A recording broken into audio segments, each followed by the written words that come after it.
अलका एक sports teacher है। आज वह सुबह से दोपहर तक मैदान में ही है। आजकल जिला स्तरीय खेल की तैयारी चल रही है। सभी खिलाड़ी काफ़ी उमंग से तैयारी कर रहे हैं। अलका भी उसके उत्साह को देखकर पूरे संपूर्ण से कोचिंग दे रही है। मनोज ने 2 बार फ़ोन करके पूछा भी है कि आज बहुत समय लगा। अलका ने कह दिया है कि अभी 2 घंटे और लग जाएंगे। इस समय एक ब्रेक चल रहा है। अलका भी कॉफ़ी पीते हुए आराम से बैठ गई। कुछ छात्र अब भी दौड़ भाग कर रहे थे। इन सब में अलका को अपना अतीत नज़र आता है और उसके पैर की हड्डी न टूटी होती तो आज वह राष्ट्रीय स्तर की खिलाड़ी तो ज़रूर होती। अलका को खेल कूद बचपन से ही पसंद था। साथ ही साइकिल रेस तो उसका जुनून ही था। हर साल एक ऐसी साइकिल रेस होती थी जिसमें 14 से लेकर 18 साल तक के ही प्रतिभागी शामिल हो सकते थे। अलका 4 साल तक उसमें विजेता रही, मगर 5वें साल उसको सड़क पर ऐसी खतरनाक ठोकर लगी कि वह 4 महीने ठीक से चल तक नहीं सकी। फ्रैक्चर ऐसा हुआ कि 2 महीने बाद अपने आप फिर से हड्डी में दरार आ गई। लेटे लेटे उसका वज़न और दुख दोनों ही बढ़ गए थे। गहरा अवसाद हो गया था। उसे खेल कूद से डर लगने लगा। फिर एक दिन उसने एक युवक को देखा। वह बैसाखी पर चलकर भी अपना कारोबार कर रहा था। उस दिन अलका ने फिर हिम्मत की। साइकिल रेस में तो अब वह नहीं जा सकती थी, मगर मैराथन आदि में वह ज़रूर दौड़ती थी। उसे कॉलेज पूरा करके शहर की हॉकी टीम में शामिल होना था कि उसका मनोज से रोका हो गया। अलका का तो लगभग गरीब ही परिवार था। घर आया संबंध इस तरह छोड़ना ठीक भी नहीं था। मनोज ने कोई दहेज आदि की किसी भी तरह की मांग नहीं रखी थी। यह भी राहत की बात थी। अलका ने हामी भर दी। खिलाड़ी से दुल्हन बनना स्वीकार किया। सो गृहस्थी शुरू हो गई और हॉकी रह गई। मगर मनोज के खुलेपन और उसके हंसते खेलते अंदाज में वह अपना खेल कूद भूल गई थी। उसके माता पिता हमेशा याद दिलाते रहते थे, बेटी अलका ऐसा हीरा है दामाद, इतना सरल मन, इतना हंसमुख, इसको कभी गलती से नाराज़ न करना बेटी। आजकल ऐसे लड़के मिलते ही नहीं हैं। सही तो कहते थे माता पिता। अलका को एक दिन भी कुछ तकलीफ़ नहीं दी मनोज ने। कितने काम तो वही कर देता था। सुबह दूध ले आता, नाश्ता बना देता, पानी आता तो पानी पीने का भर देता था। इस तरह सुकून से दिन गुजर रहे थे। 26 साल की अलका के विवाह को 3 साल पूरे हो गए हैं। धीरे धीरे याद आने लगा कि वह भी पहले एक एथलीट्स थी। कॉलेज की पढ़ाई और खेलकूद सब करती थी अलका। मनोज तो अक्सर ही यह स्वीकार करता था कि वह उसकी चुस्त दुरुस्त काया पर ही दिलो जान से फिदा हो गया था और इसलिए चटमंगनी पट विवाह हो गया। जब पिछले साल पति मनोज की नई नौकरी के लिए गाज़ियाबाद जाना हुआ तो अलका को अपना खिलाड़ी रूप फिर से याद आने लगा और उसने एक स्कूल में प्रार्थना पत्र लगा दी। अलका को खेल शिक्षक की नौकरी मिल गई। अलका मेहनतकश है, उसका मन लग गया है। यह एक निजी स्कूल है, 8वीं तक का है। खिलाड़ी बच्चे बहुत ही अच्छे हैं। अलका इनको खूब अभ्यास कराती है। मनोज यहाँ एक चावल की मिल में नौकरी करता है। इस साल नई नौकरी में आने के बाद अब वह सुपरवाइज़र हो गया है। अलका ने मन ही मन मनोज को याद किया। वह अच्छी तरह जानती है कि आज वह ठीक 4 बजे आया होगा। पहले वह एक कॉफ़ी बनाएगा, फिर अलका के लिए सैंडविच बनाकर रख देगा। अलका का खूब ख्याल रखता है मनोज। अलका भी तो सरल मन की है, बाहर से लोहा और भीतर से मोम है। मनोज और उसका बंधन इसलिए इतना मजबूत है। वह मनोज के मित्र मंडली या उसकी देर रात की पार्टी आदि किसी चीज़ में टोका टाकी कभी नहीं करती। रविवार को वह दोनों हाट चले जाते हैं, अपने लिए ज़रूरी सामान लेकर आ जाते हैं। खाना बनाने में वह दोनों ही निपुण हैं, इसलिए होटल के खाने की मजबूरी कभी नहीं रहती। ताज़ा बनाते हैं, आनंदित होकर खाते हैं।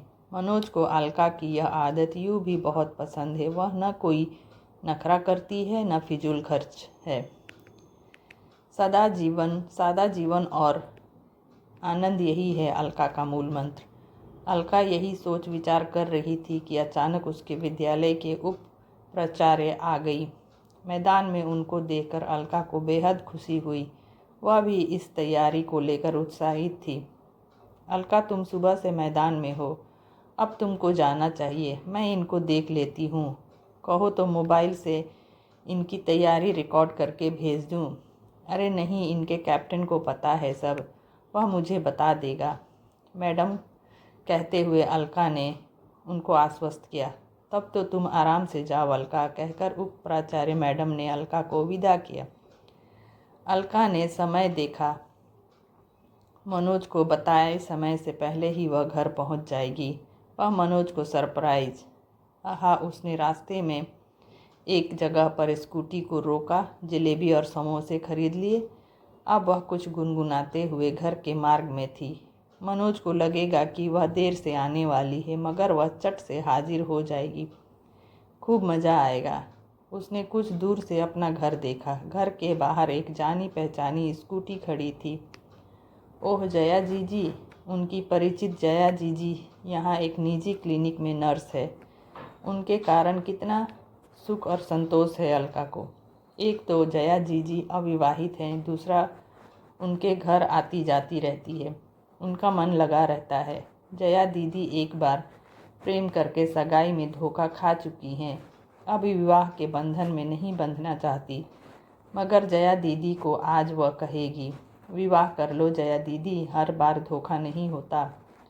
वह उनको जीती जागती मिसाल देगी कि जया दीदी, जरा मनोज को भी देखो, कितना सज्जन और कितना सलोना साजन है, उनको भी जरूर मिलेगा। यही सोचती ही वह पहुंच गई घर।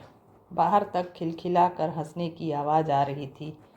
ओ मेरी जान जया। मनोज के मुंह से यह सुना तो अलका घबरा कर ठिठक कर रह गई।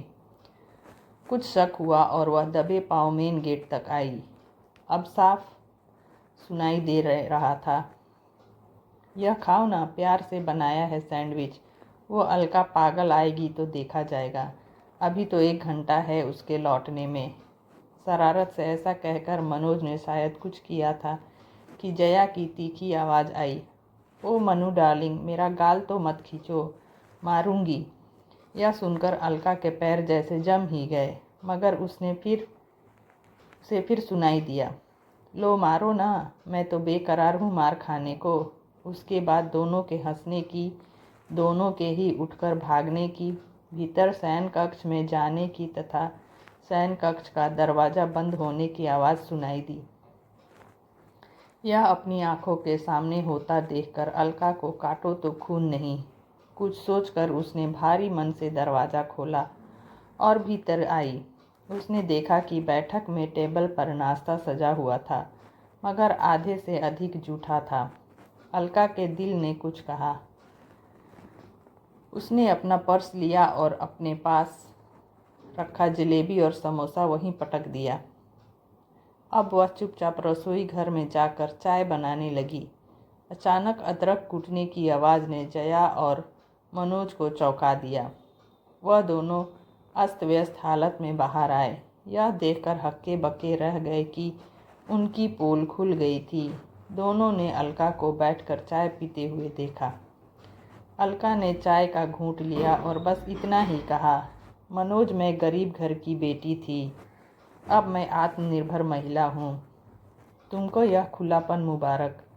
जरा खेल प्रतियोगिता होने दो, उसके बाद मैं इत्मीनान से अपना सामान समेट कर तुमको टाटा बाय बाय कर दूंगी। फिलहाल यह जलेबी और समोसे का शगुन करोगे। संबंध विच्छेद का यादगार पल।